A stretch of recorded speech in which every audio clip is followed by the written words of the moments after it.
Two-time Hall of Fame inductees, Brent Godarzi and Marty Young. Back-to-back #1 trucking firm in the nation. Back-to-back best attorney and best law firm in East Texas.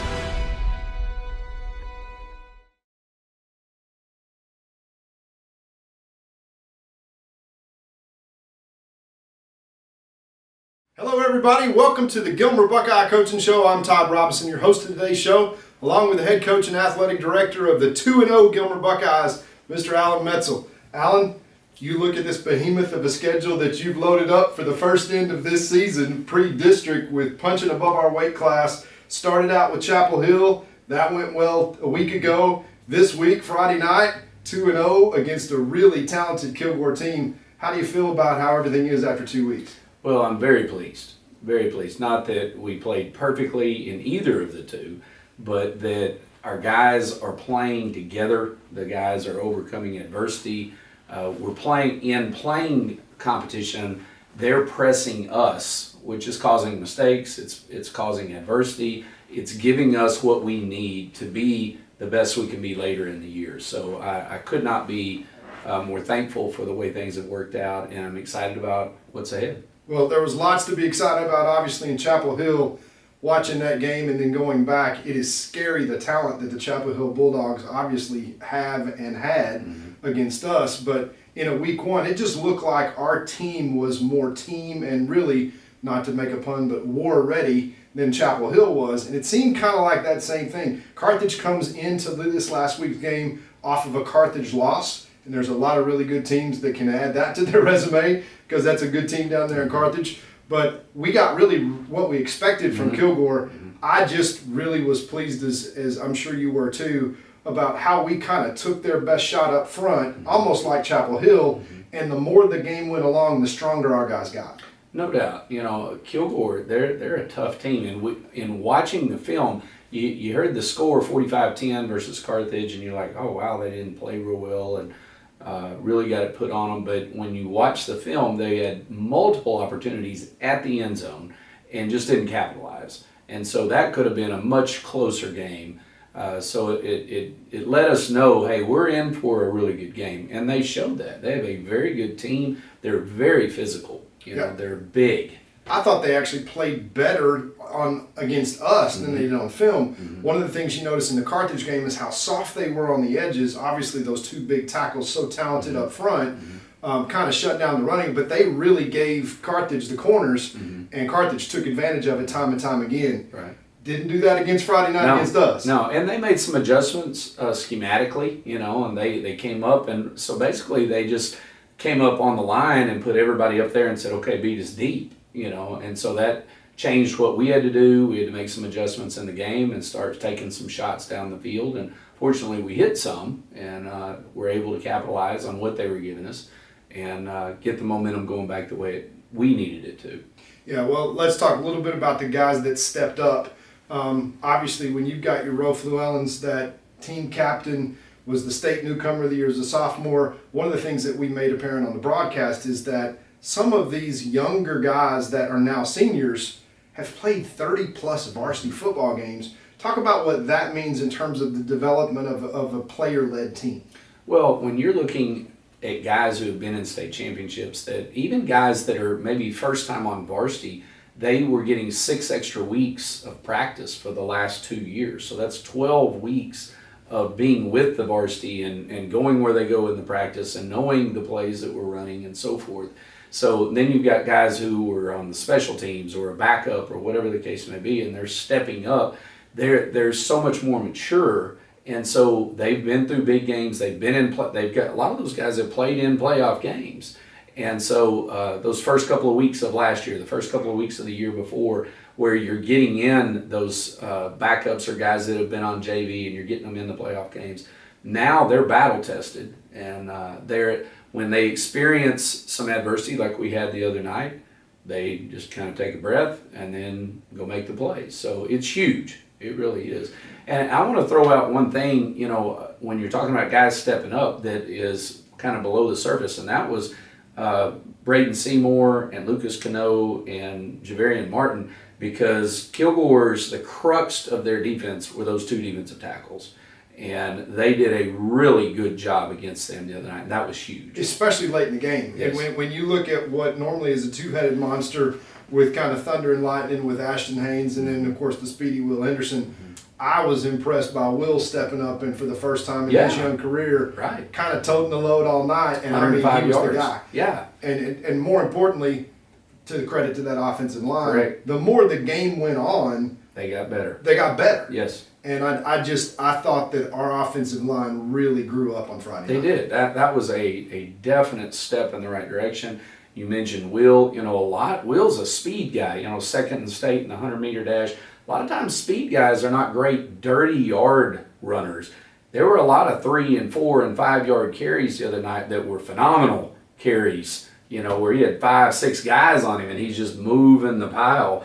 And just tremendous job. And then, of course, he had where he broke it for a touchdown, and that's where his speed kicks in. But great job by Will of stepping into that starting role with Ashton's injury and coming through, really playing well. He was our offensive player of the week this week. Absolutely.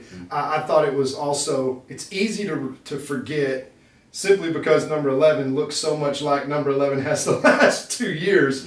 But this is only his second varsity start with Caden Tennyson. It was obvious that Kilgore had kind of decided, look, if we're going to lose, the sophomore's going to beat us. And he stepped up as well. He did. 12 of 19 passing for 250 yards, 2 touchdowns.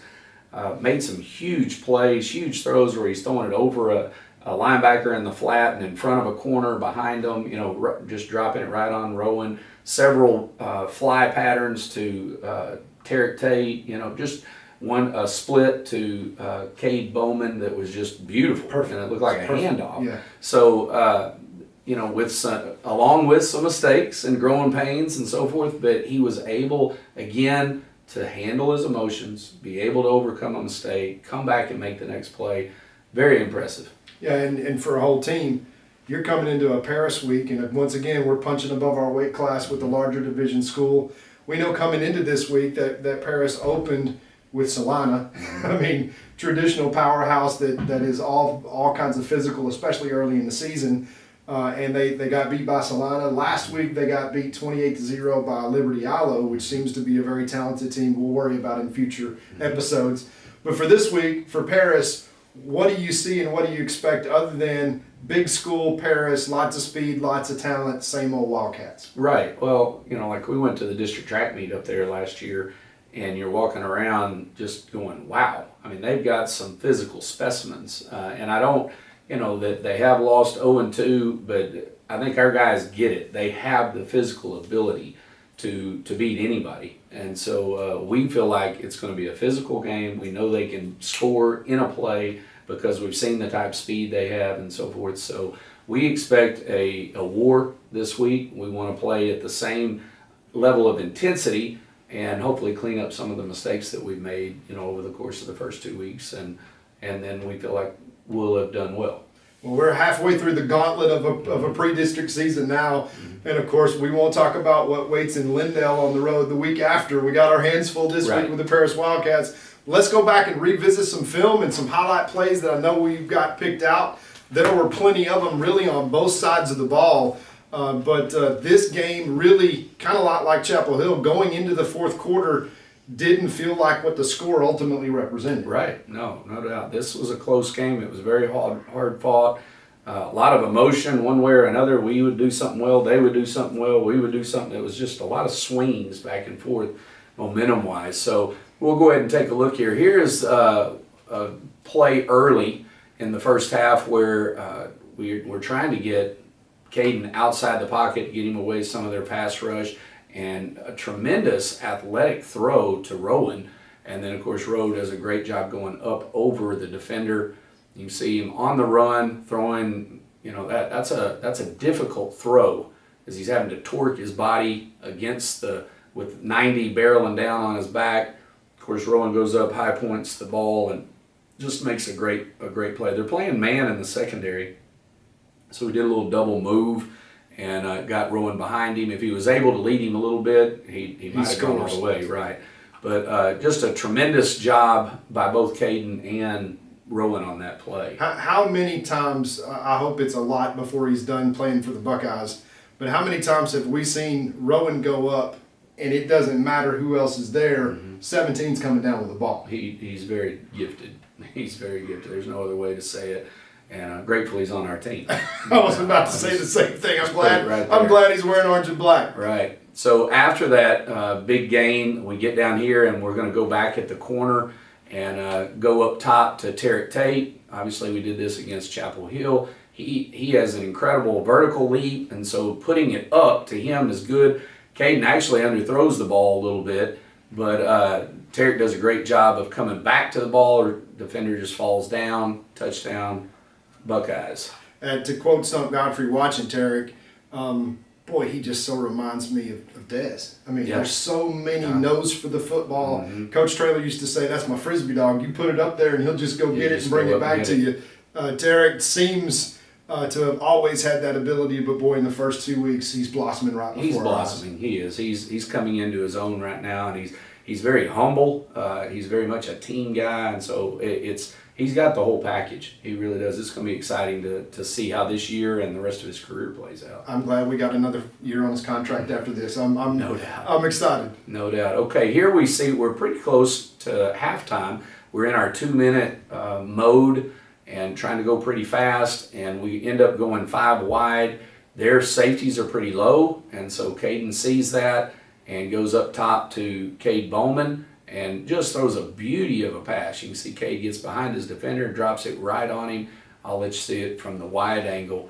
He gets right over the top of the safety, and I mean, just like you work it out when you're throwing just on air. So great throw. Those safeties, look at how close they are up to the line of scrimmage. We noticed all night that there were 11 guys within 8 yards of the ball all night long. Well, as you had mentioned, Carthage had really worn out the bubble screens, a lot of the things in the flat, and so they went into this game rightly from the standpoint of we're not going to get beat that way, and so if you're going to beat us, you have to go over the top. Well, fortunately, Caden was able to be up to the task, and our receivers made the plays, and we were able to make some big ones. That was about as textbook as you can get. You see that safety bite on that out route, and he just reads it and goes over the top. Right over the top, exactly. Now, to our defense, here's what I've said a lot of things about our offense. Our defense, after the first 2 drives, we gave up several third down conversions, but after the first 2 drives, I think they were 5 of 14 on third down conversions. Yeah. So they really tightened up.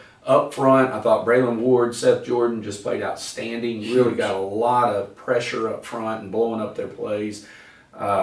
Overall, our defense, they gave up that touchdown early, and then we gave up a field goal. Otherwise, the rest of the scoring was a kick return and a safety. Right. So of the 26 points, a good bit of that was in other things other than our defense. Right. So they played really well. Especially as big and physical as Kilgore always is and was up front, it looked like that Braylon and Seth just kind of said, I have had enough of this. And they just bowed their neck the whole second half and said, it was no more of that stuff between the tackles, despite the double teams that they were getting from the kick. Right. No, they were getting penetration on those double teams and splitting them. So you see here, Kilgore's gonna put the ball up in the air on a play action pass, and Tyson Wilson does a great job from his free safety position, tracking the ball, going over and picking it right there and getting us the ball back. Great job by Tyson. He's really doing a great job leading our secondary back there. He's a returning starter. He's a captain, hard worker, and really knows his stuff. Yeah, he is really making some athletic plays that you look down there and you almost start to look for the number 7 behind that number 1, and you go, oh no, that's Tyson made that play. Right. Rose sitting over here taking a break for the next offensive possession. Right. It's good to have those athletic safeties back there that can make plays like that when you get speedy receivers like Kilgore, like everybody in our whole pre-district is going to have, that just says, look, we can run right by you. And Tyson, and obviously with Rowe back there, people think twice. But now they really got to think twice. Absolutely. Well, here, we see right before halftime, and they kick off and they try and kick it deep. The bad thing was for them was they kicked it to Rowan, and super job on the return. Again, it was very similar from a blocking standpoint from last week and how Tarek returned the ball for the touchdown. But you're going to see right here on these numbers, watch the kick blocks kicking out right in this area, and then the seal by Arona right there, and then here goes Rowan, and it's tough for a guy kicker back there trying to tackle him. Doesn't happen too often. Touchdown, turns the momentum again. It was an answer. I mean, It was an immediate answer. And of course, they came back and returned to kick as well, but we really didn't flinch. Right. I mean, at the end of the day, it was almost as if our seniors, and I gotta say, it seems to be a pattern. And I don't know what it is. Of course, people from other towns that ask us about that, what are y'all, you just reload and reload and reload. You feel it in the stadium when you have a senior group like Rowe on that play that just says, if he kicks it to me, I'm going to the house. And then he does it. Right. I mean, you just have a group of seniors that Tyson on the pick, never blink. Braylon up there, Reckon and Seth Reckon the D line. It's a truly a leadership thing, and the key is when you're talking about the reloading is them investing in the people that are younger. Yeah. And they're setting a tone. Rowan, I've said it before, Rowan's one of the best practice players I've ever seen. How hard he goes every day. Well, that is showing these younger guys that's what it looks like. That's what it looks like. And if I want to be great like him, well, then I've got to practice like that. And so it raises the bar, it raises the standard. And so, as those guys graduate, then these guys step in, whoever the next people are, and they take that mantle. And that's what you want. That's a program. And we're wanting to continue that. And so these guys, every day, we're preaching to the seniors, invest in these younger guys. Well, and I think you start to see it, despite all the speed and the talent that a Will Henderson has, how his mentality was just, hey, 9's over there, I got it.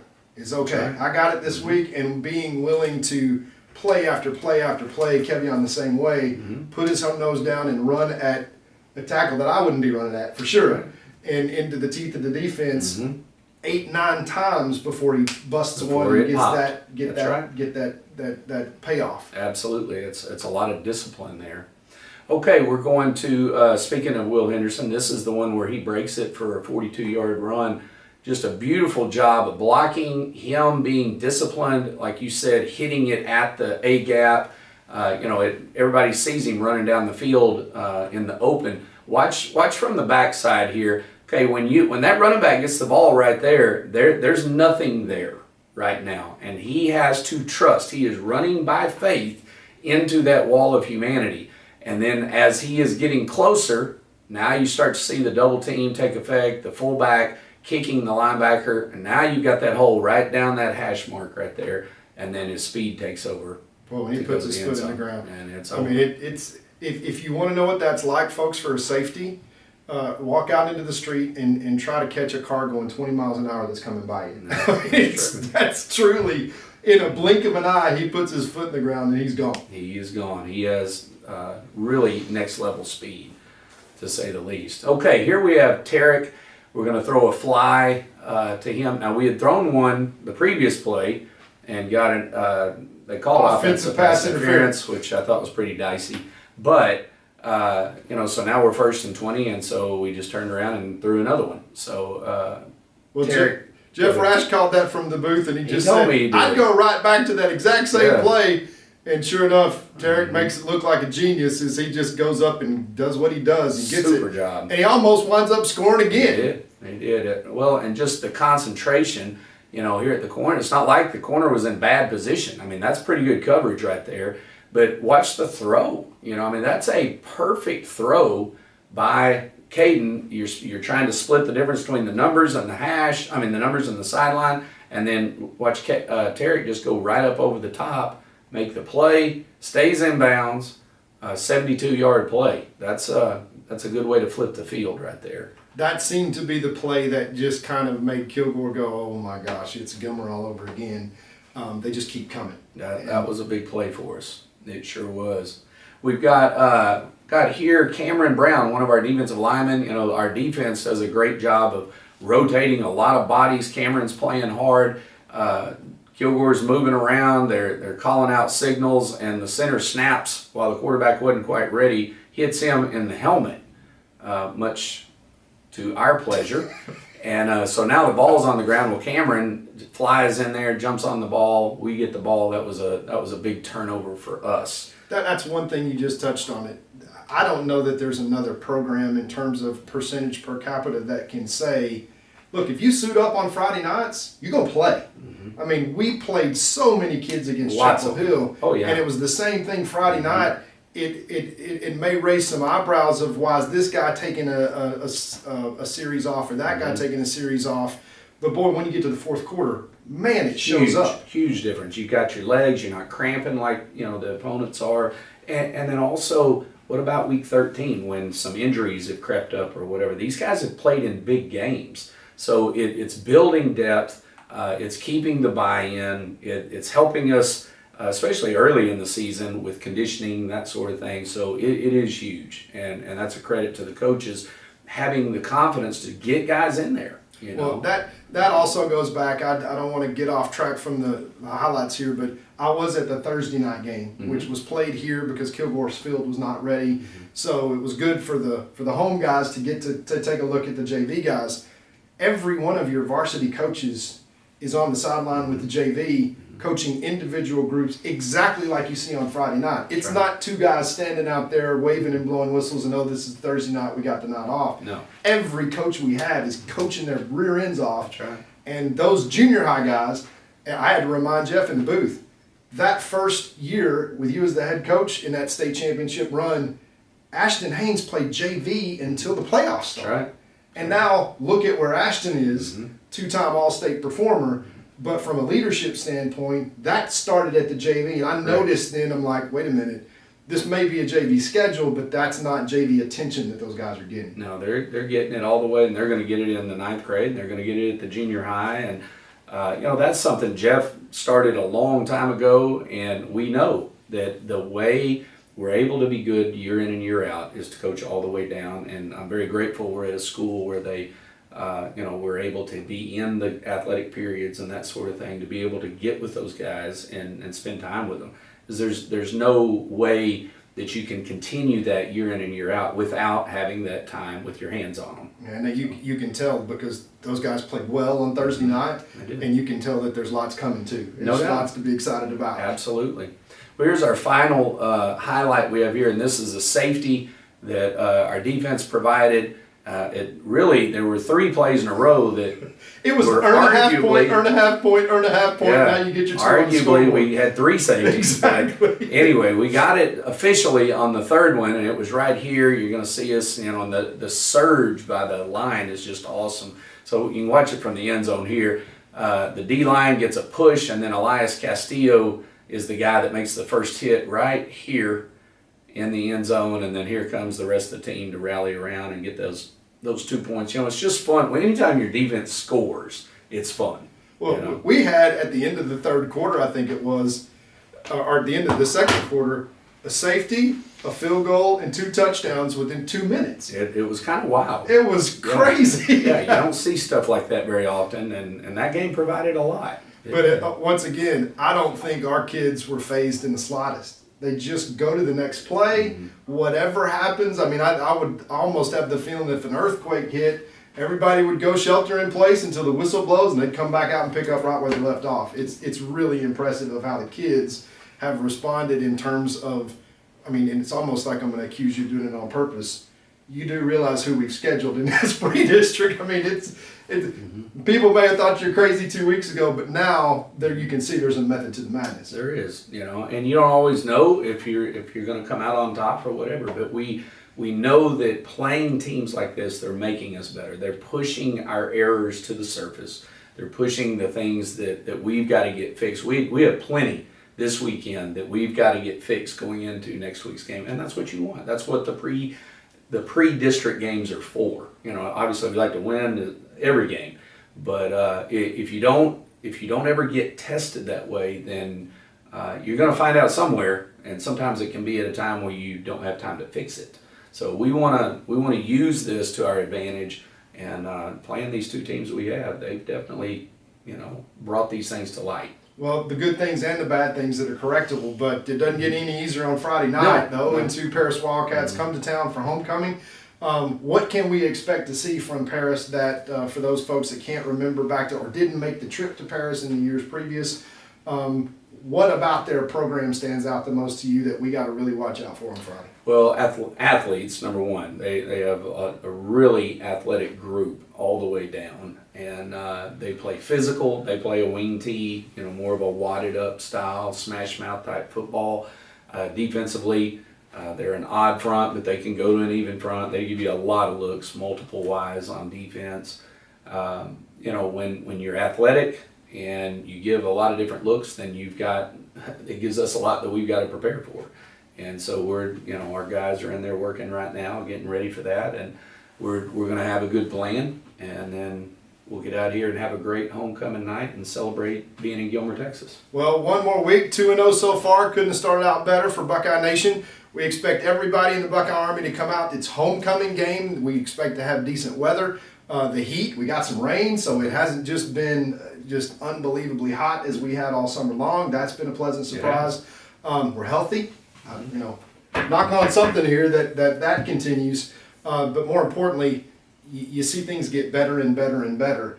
And guys stepping up like Will did this last week. You got to feel like that all these weeks, they're 4 tough weeks, 2 of them you're halfway home, right. But those got to pay dividends later on. We got a couple of weeks before Pleasant Grove, and then you're 0-0 again with everybody else, and then it really counts. Correct. We're excited. We break it into 3 phases. We're halfway through phase 1, and right now we're focusing on Paris and Paris alone, and ourselves as much as anything. And we'll get to the end of this phase. We'll calibrate our thinking and get ready to take care of the district phase. So we'll be there in a few weeks, and excited to get there when we get there. Fantastic. Well, homecoming this week, Buckeye Army, come out and support our Gilmer Buckeyes, 2-0, state ranked as usual. Lots of folks looking where they normally look here in Gilmer. We got lots of reasons to be proud of our young men and our men leading those young men down here in the field house. So 2-0, Coach Metzel, we appreciate it. Appreciate the time on a Sunday afternoon getting ready for Paris. So we'll see you Friday night, 7:30 here against the Paris Wildcats in Jeff Traylor Stadium. Until then, go Buckeyes.